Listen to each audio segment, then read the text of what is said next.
Hi welcome to village Siri cooking. ఈ ఛానల్ని ఆదరించిన ప్రతి ఒక్కరికి మా హృదయపూర్వక నమస్కారములు.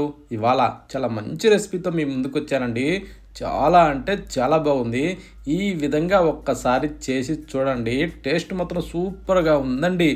చపాతీలోకైనా వేడివేడి అన్నంలోకైనా ప్రతి దానిలో కూడా టేస్ట్ మాత్రం అదిరిపోయిందండి. ఎవ్వరూ మిస్ కావద్దు.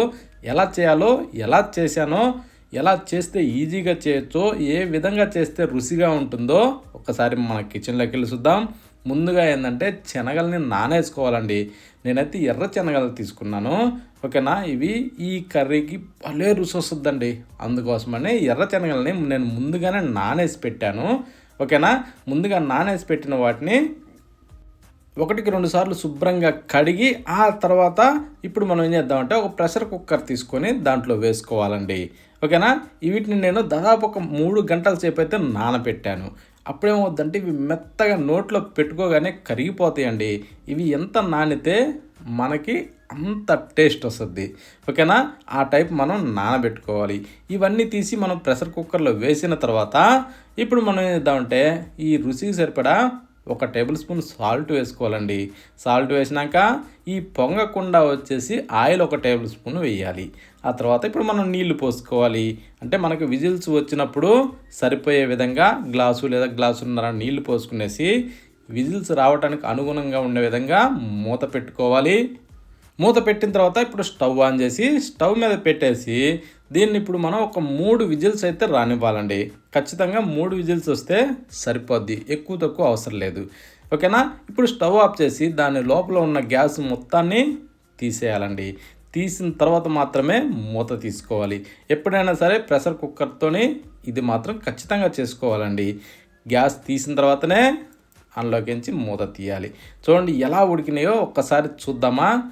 సూపర్గా ఉడికిపోతాయండి. ఉట్టిగా మనం అలా అనగానే ఇలా మెదిగిపోతాయి. అర్థమైందా?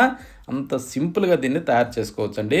కాకపోతే ఏంటంటే ఇప్పుడు మనం ఇందులో ఉన్న ఈ నీరు కూడా పారబోయకూడదండి. అది కూడా మనకు పనికి వస్తుంది. ఇప్పుడు స్టవ్ ఆన్ చేసి ప్యాన్ పెట్టి దాంట్లో ఒక చిన్న కప్పు వేరుశెనగ గింజలు వేసుకోవాలి. వేశాక ఈ వేరుశెనగ గింజల్ని కొద్దిగా వేగనివ్వాలండి. అంటే కొంచెం ఎర్రడాలుగా వేగాలి. ఆ తర్వాత తెల్ల నువ్వులు ఒక 2 టేబుల్ స్పూన్లు వేసుకొని జీలకర్ర కూడా 1 టేబుల్ స్పూన్ దాంట్లో వేయాలి. వేసిన తర్వాత ఇప్పుడు ఇవన్నింటిని కూడా మనం మంచి ఎరడాలుగా వేగనివ్వాలండి. ఆ వేరుశెనగ పప్పులు ఏంటంటే లావు వస్తువు కాబట్టి అది కొంచెం ముందు వేసుకొని సగం వేగిన తర్వాత అప్పుడు ఇవి వేసుకోవాలండి. అప్పుడేమవుద్దంటే ఈ సన్న వస్తువు తొందరగా మాడిపోకుండా 2 ఈక్వల్గా బాగా ఎరడాలుగా వేగతాయి. ఈ టైప్ వచ్చినాక ఇప్పుడు స్టవ్ ఆఫ్ చేసి దించి బాగా చల్లారనివ్వాలి. చల్లారిన తర్వాత ఒక మిక్సీ జారీ తీసుకునేసి ఆ మిక్సీ జారీలో ఇవన్నీ వేసేసుకోవాలి. మనం ఇంకా రోట్లో వేసి దంచుకున్నా కూడా రుచి అద్భుతంగా ఉంటుందండి. ఓకేనా, ఈ టైప్లో మనం పేస్ట్ చేసుకోవాలి. పేస్ట్ చేసిన దాన్ని ఇప్పుడు ఏం చేద్దామంటే ఇది మరి మెత్తగా రాదు, కొంచెం బరగ్గానే వస్తుంది, పర్వాలేదు. ఇది తీసి ఇప్పుడు ఒక బౌల్లోకి వేసుకుందాం. ఇంకా రోట్లో దంచితే రుచి చాలా అద్భుతంగా ఉంటుందండి. అది ఉన్నవాళ్ళు మాత్రం ఖచ్చితంగా ఆ పని చేయండి. ఇప్పుడు టమోటాలను ఒక 2 లేదా 3 టమోటాలని ఇలా కట్ చేసి దాంట్లో వేసి పచ్చిమిరపకాయలను కూడా దాంట్లో వేసుకొని 1 ఇంచు అల్లాన్ని చిన్న ముక్కలుగా కట్ చేసి వేసి వెల్లుల్లి గడ్డని ఇలా తోలు తీసి దాంట్లో వేసుకొని చెక్క, తర్వాత లవంగాలు, ఆ తర్వాత యాలకులు కూడా వేసి ఇప్పుడు మనం దీన్ని ఏం చేద్దామంటే మెత్తగా గ్రైండ్ చేసుకుందామండి. దీంట్లో నీళ్లు పోసే అవసరం లేదు. పేస్ట్ బురబురా అంటూ సూపర్గా వస్తుందండి. ఇప్పుడు దీన్ని పక్కన పెట్టేసి స్టవ్ ఆన్ చేసి మరొక ప్యాన్ పెట్టుకోవాలి. ప్యాన్ పెట్టాక దాంట్లో కొద్దిగంత నూనె వేసుకుందాం. అంటే ఒక 2 టేబుల్ స్పూన్లు వేసుకొని దాన్ని కొంచెం వేడెక్కనిచ్చి ఒక 2 ఉల్లిగడ్డల్ని ఇలా కట్ చేసి దాంట్లో వేసుకోవాలి. వేసాక వీటిని మంచి కలర్ వచ్చేదాకా వేగనివ్వాలండి. అంటే గోల్డెన్ బ్రౌన్ కలర్ వచ్చిందంటే ఈ ఉల్లిగడ్డలు మరింత రుచి వస్తుంది. ఈ టైప్ వచ్చినాక గ్రైండ్ చేసిన ఆ పేస్ట్ని దీంట్లో వేసుకునేసి దీన్ని కలుపుతూ ఇది పచ్చి వాసన పోయేదాకా వేగనివ్వాలండి. ఈ టమోటాలు, పచ్చిమిరపకాయలు, అల్లం ఇవన్నీ వేసాం కదా, ఇవి పచ్చి వాసన పోయేదాకా వేగిన తర్వాత అప్పుడు కారం వేసుకోవాలి.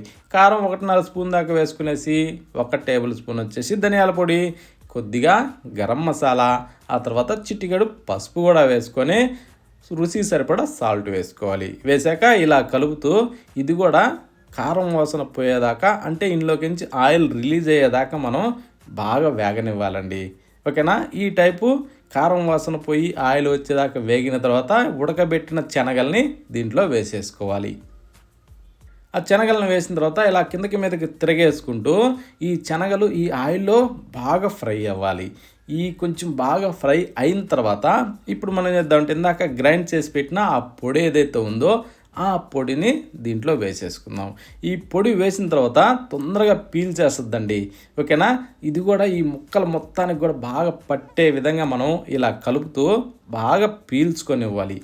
అప్పుడేమవుద్దంటే ఈ శనగలకి మరింత రుచి వస్తుందండి. ఓకేనా. ఈ టైపు పీల్చుకున్న తరువాత ఇప్పుడు మనం నీళ్లు పోద్దాం. అంటే ఇందాక ప్రెషర్ కుక్కర్లో ఉడకబెట్టిన నీరు ఏదైతే ఉందో ఆ నీరుని పారబోయకుండా దీంట్లో పోసి కొరవ నీళ్లు పోసుకునేసి ఈ టైప్లో బాగా కలుపుకోవాలి. అంటే ఇందాక శనగలను ఉడకబెట్టిన నీళ్లు భలే రుచి వస్తుందండోయ్. అవి పారబోయకుండా కూరలో ఖచ్చితంగా పోసుకొని ఈ టైప్లో బాగా ఉడకనివ్వాలి.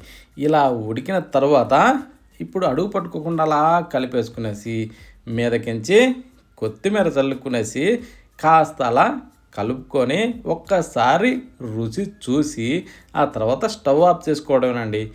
చెయ్యడం ఎంత ఈజీ అంటే అంత ఈజీ అండి. ఎవరైనా సరే తయారు చేయొచ్చు. రుచి మాత్రం చాలా అద్భుతంగా ఉందండి. చాలా ఈజీగా చేసుకునే ప్రాసెస్ ఇది. వేడి అన్నంలోకైనా, చపాతీలోకైనా, పూరీలోకైనా, అలా దేనిలోకైనా సరే టేస్ట్ మాత్రం చాలా అంటే చాలా బాగుంటుందండి ఈ చనా మసాలా. దీన్ని మాత్రం ఎవ్వరూ మిస్ కావద్దు. రుచి మాత్రం అద్భుతంగా ఉందండి. మరొక వీడియోలో కలుద్దామా.